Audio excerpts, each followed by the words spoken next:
Welcome to Military Neighbors, a Fleet and Family Support Center program on skills for living. My name is April Holtmeyer, and I'm glad that you've joined us. Today, we're talking about emergency preparedness.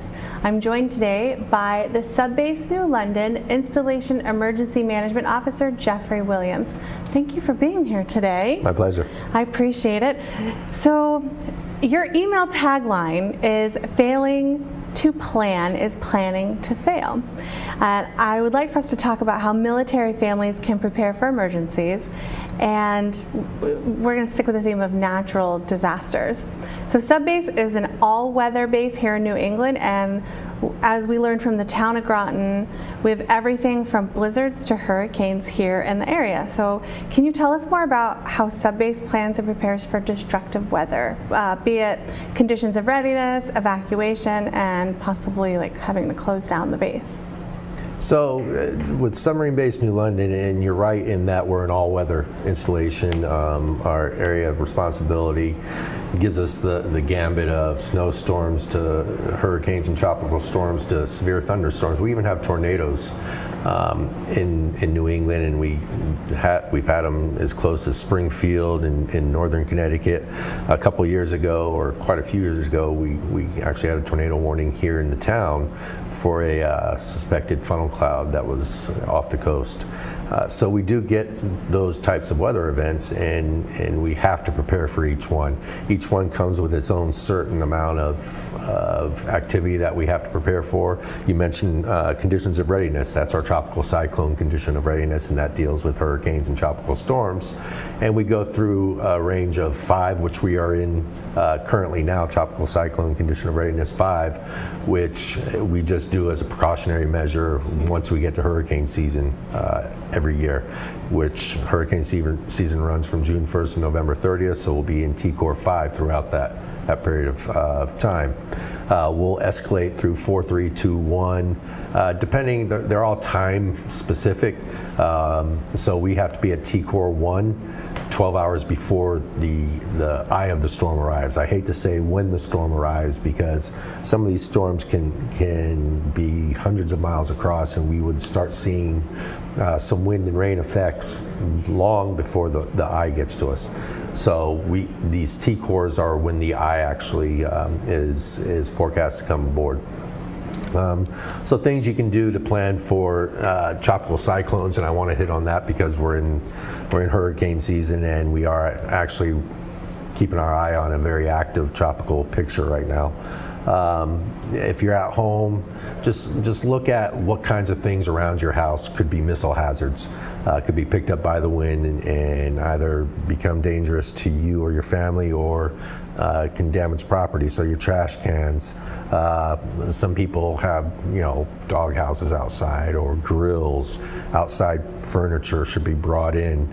And you can base that off of, the town of Groton has a very good emergency management system, and they do well in letting the residents know what's coming and what they should do, as does the submarine base when we go through our T-cores. So you can base it on what the town's telling you if you're a resident, or where we're at with T-cores on the submarine base, and we do let everybody know, including our families, what that does.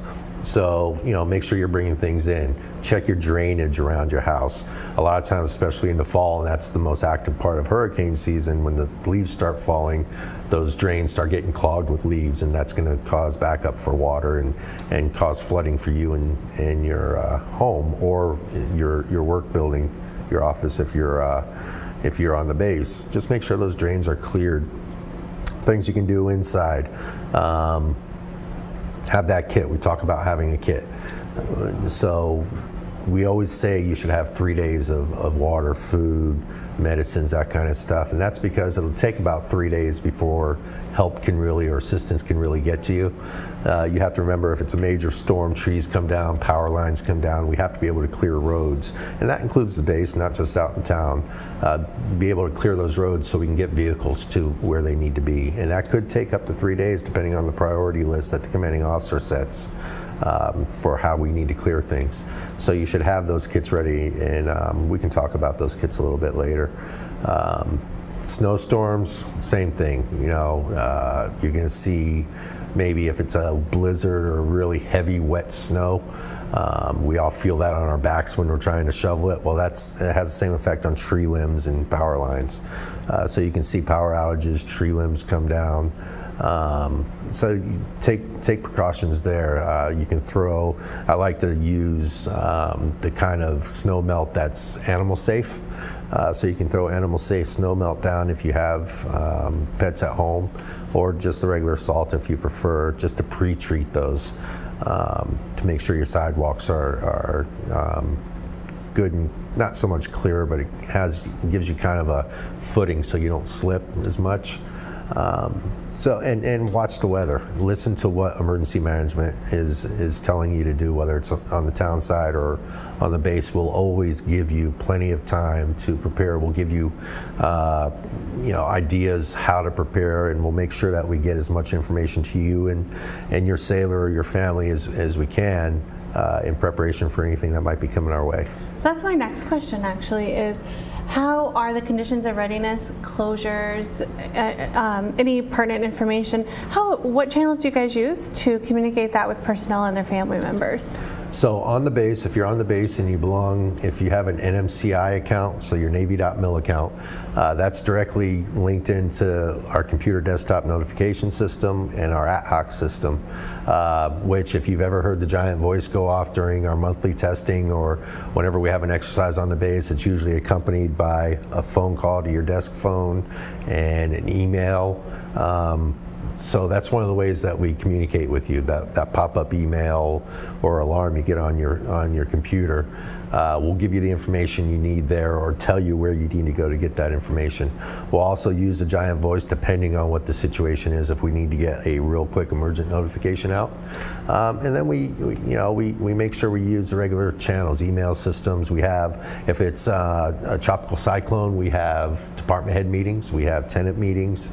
We have waterfront planning meetings depending on those time schedules I talked about earlier. So we try and get as much information out in as many venues as we possibly can leading up to the event.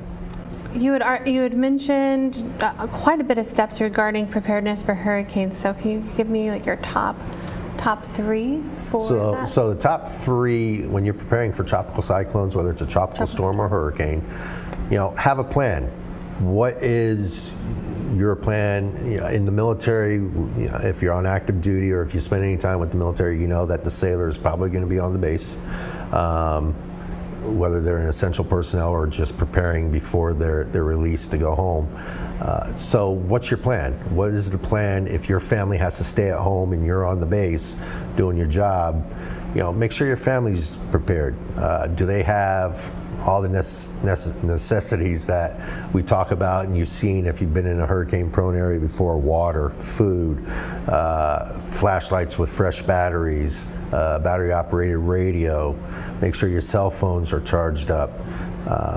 All these things should be in a plan, much like we plan on how we're going to respond on the base. The next thing you should do is take out cash. Remember, if we're without power, the ATMs aren't going to be working, credit card machines aren't going to be working. So a lot of things will be done in cash until they can get power restored. So make sure you visit the bank and take out cash enough to subsist for maybe a week or so to get the stuff that you might need or that you ran out of. Evacuations. Learn where your evacuation route is. There are two shelters that the town opens up if we have evacuations due to hurricanes.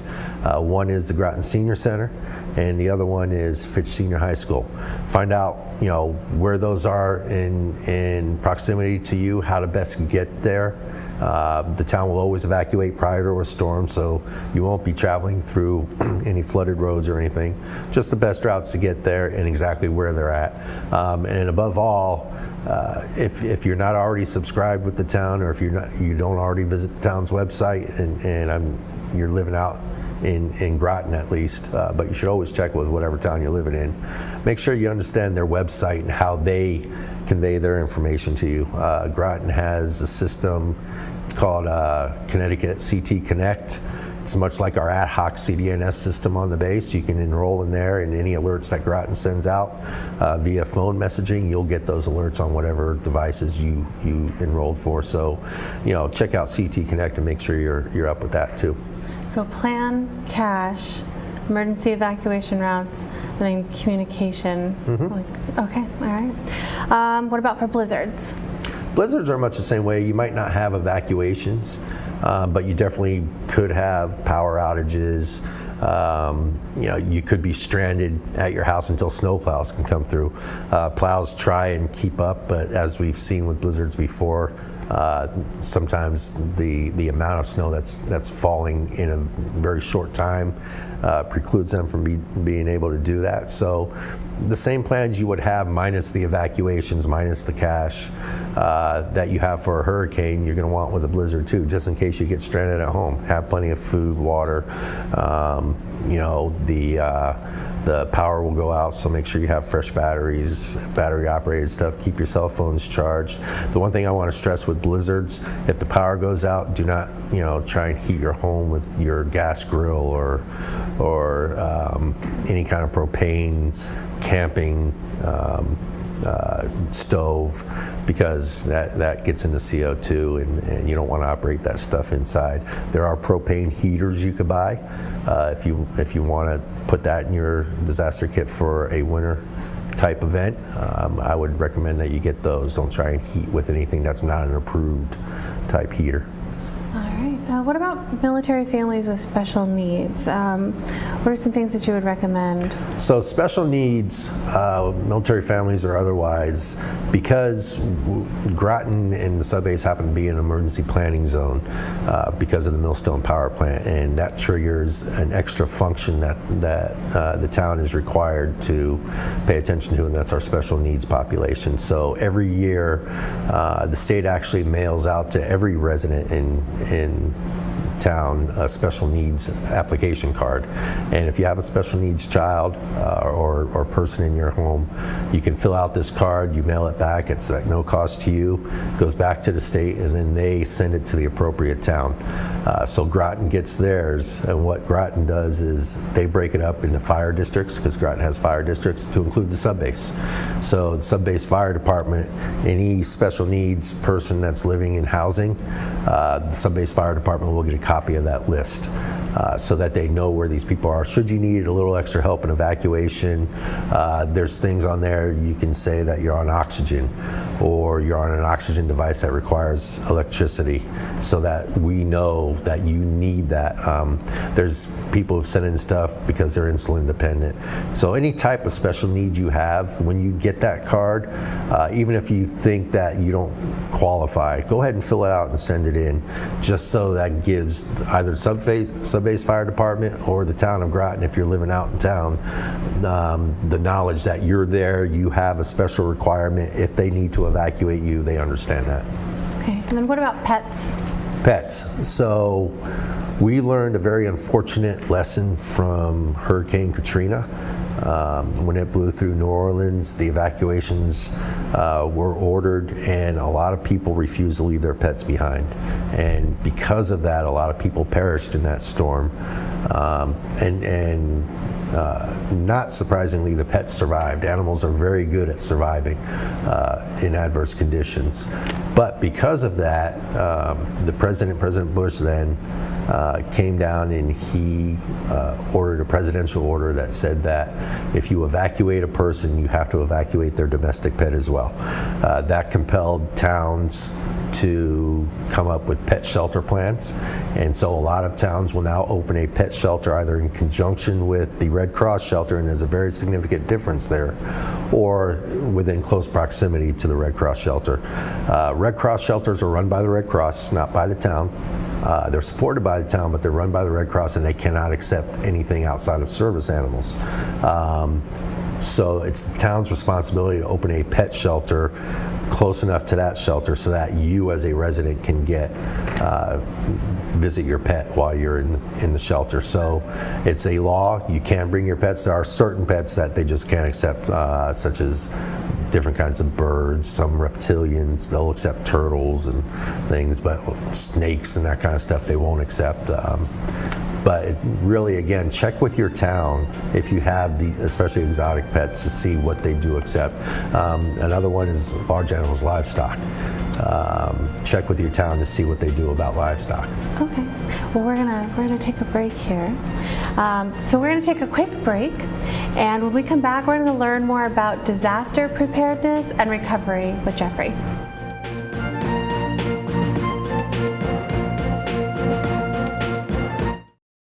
Every year, 40% of all food in the U.S. never gets eaten.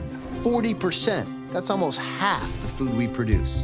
Food waste is a serious problem. It impacts all of us. And it's expensive. Your family is throwing $1,500 a year in the trash. We're working hard to put food waste on the chopping block. And you can do the same at home. Learn how to cook it, store it, and share it. Just don't waste it. Go to SaveTheFood.com.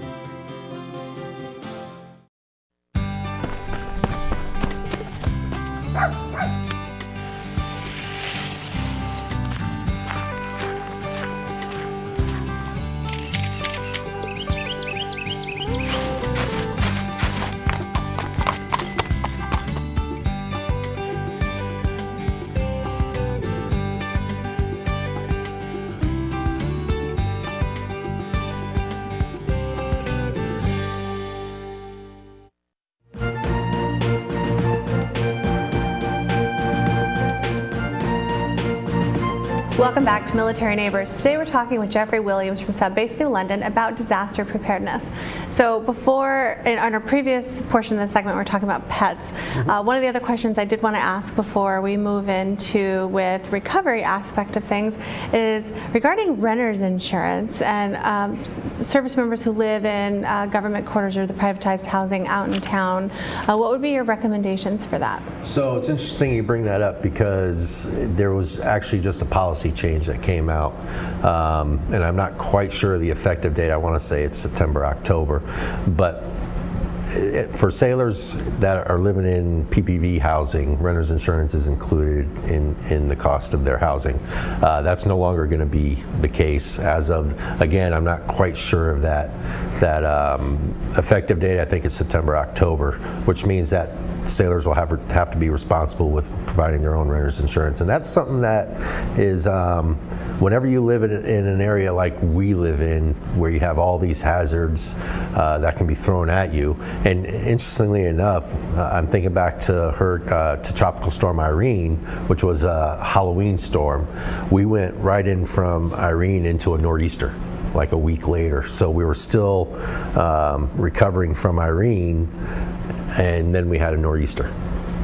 So you can get these things coming at you like a train, just one right after the other. Renter's insurance is a good protective policy to have in place. If your things get damaged or completely destroyed, renter's insurance will cover that and replace it for you. A lot of companies now will replace, the newest one instead of just giving you the value of whatever it was that you lost. So it's a good policy to look into. If you live in a floodplain, obviously you have flood insurance if you're a homeowner, but you should also look at what renter's insurance covers for floods. And floods aren't what you think they are. It's not the tidal wave coming in. There are different limits and different requirements for flood insurance, so make sure you ask your insurance agent about what the flood insurance covers. Okay, thank you. Snow and parking on base. So how does that work? So parking's always an issue on base, and we just opened up the new parking lot over by Building 83, which should alleviate some of that. But parking's always an issue, especially for our sailors that live in the barracks and whatnot. So we try and give them as much lead time as possible. Obviously, if it's going to snow, we're expecting a snowstorm, we're going to need to have have certain parking lots cleared so that we can get those parking lots open to be able to reopen the base. And so we give sailors via CDNS or that ad hoc or email or through their leadership plenty of time to be able to move their vehicles when we're going to secure parking lots. There's a map that we issue every year prior to winter that shows everybody what a red lot is, one that is going to be closed, you can't park in prior to a storm, and then it goes down to green and blue lots, and it'll tell you where you can park and the priority in which we clear parking lots of snow. So for instance, we had a storm earlier in the year that we were expecting to come in around 2300, so we closed all the red lots at 1600, and we secured on-street parking at 1600 to give everybody plenty of time between 16 and 2300 when that storm came to get their cars moved to allowable lots and off the streets. So basically, when we got a storm coming, just listen to what we're telling you, know what lots are secured, know what is your lot, what's your car parked in, what kind of a lot. So make sure you understand all that when we send that information out. All right, my next question for you is, a weather event occurs and the message is communicated that the base is closed to non-essential personnel. So how do we determine who is essential or non-essential? Great question. So Subbase itself, in other words, the installation commanding officer, does not designate mission essential personnel for the tenant commands. We leave that to the tenant commands to do, and we don't require that they issue stickers or any kind of indicator that their sailor is mission essential. All we ask is that if you're a mission essential person, once you get to the gate and you present your ID like you normally would, you just tell the person at the gate that you're mission essential for whatever command and you're going to this building or to that pier or whatever. They're not going to ask you any more questions. They're not going to look for anything further from you. They'll let you on the base. If you are non-essential, we ask that you stay away from the base when we close it down, just so we can get cleanup going. And I tell this to all my in-dock classes. I don't know, after 22 years in the military, I don't know a sailor to date that if he doesn't have to come into work, he's not going to come into work, or she. But we do ask, especially of our retirees, we try and get the base, the commissary function, the necks, and all those services that our retirees expect. We try and get them up and going as quickly as possible, but we ask for their patience when we have the base closed. We understand that, especially if it's during the week, there's medical appointments that have to be met. We understand all of that, and the quicker we can get the base open, the better it is for them, but we need their understanding, and we need them just to kind of stay at home until they get that word that the base is open. Incidentally, when you asked about how we communicate that, a couple of things I neglected to mention then was, just like when you see school closings over the television or on the radio, you'll see base closure too. So we do communicate that with the local media so that they can publish that, and you can also contact our info line 4444 to get a pre-recorded message on the base status, and you can do that 24/7. 860-694-4444. Yeah. Right. Okay, so then my next question for you is, because the military is great with a lot of acronyms, is NFAS, the Navy Family Accountability Assessment System. So that gets thrown into the mix of this. What are service members and their families? What should they know about this? So NFAS is the Navy's mustering tool should we have a major evacuation. In other words, we have a hurricane of 38 coming, or we have just some major event where we need to evacuate the entire base. So if that happens, we tell the sailors, there's a 500-mile radius that they can evacuate to, and they can either go to a home of record or set up accommodations at a hotel, out of harm's way, those kinds of things. And there's all sorts of rules and regulations as far as per diem and stuff that the sailors should probably check into as part of NFAS. But what NFAS does is when you get to your destination, wherever that is, you and your dependents, you log into NFAS, either a laptop or there is an app for that. You can get the app for NFAS, and you basically log in and say, here's where I'm at, here's my contact information, and I have, you know, my significant other and my children with me, or my dependents with me. And it just lets us know that you are in a safe place. We know where you're at. We know how to get in touch with you, so that when the all clear sounds and we recall you, we have the proper information. NFAS also works if you have dependents, if you're a geo-bachelor or what have you, and you have dependents who live in another area that's being threatened by some sort of event, you'll get that notification via NFAS to check with your dependents, make sure they're out of harm's way. But as far as major evacuations go, I highly recommend you download the app, because it's so much easier than trying to find a laptop to log into, and it's just our way of mustering you. Okay, thanks. And then the Emergency Operations Center, what role does that play in the recovery of a natural disaster? So what the EOC, the Emergency Operations Center, is, that's where the commanding officer and the incident management team, the major players on the base, come together. And we actually open the EOC prior to a storm. It's open during the storm. But the recovery is the important part, because our major goal is to get the base back up and operating so we can maintain our mission and support the mission critical assets that we have to support.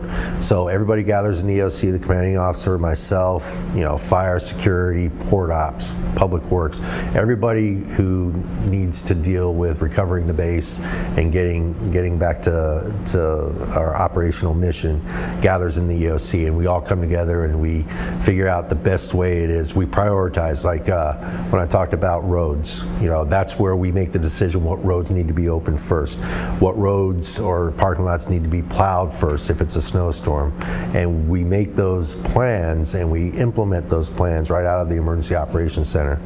And basically it's just a place the captain can get a pretty good situational picture of what's going on the base. We have the cameras for all the gates. You know, it's just our hub to maintain situational awareness, issue direction for our recovery teams, and kind of set a plan in place to make sure we can get the base back up and operating.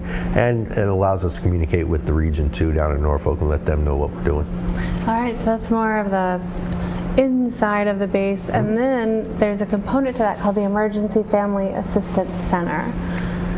So the EFAC, the Emergency Family Assistance Center, is the component that operates outside the fence line, and we do that for a lot of reasons, not just weather events, but we do that for other events where there's something going on the base, and it works twofold. It allows family members who might not have authorization to go on the base a place to get information about their sailor or their civilian worker, and it allows sailors and their families to go if it is something that, you know, like we have a hurricane that knocks out a bunch of stuff. The EFAC is opened up by the Fleet and Family Support Center, and it just brings a lot of different services together. Navy Federal would be there, counseling services are there, insurance services. So it's like a one-stop recovery shop for our families to go and get the assistance they need, whatever that assistance may be, so that they can get their individual missions and operations back up and running at home. Okay. All right. Well, I appreciate you being here today. We're just about out of time, so I'm going to go ahead and, yeah, all right. Thank you. So if you'd like more information about emergency preparedness, you can call Fleet and Family Support Center weekdays at 860-694-3383. My name is April Holtmeyer, and I hope that you'll join us next time on Military Neighbors.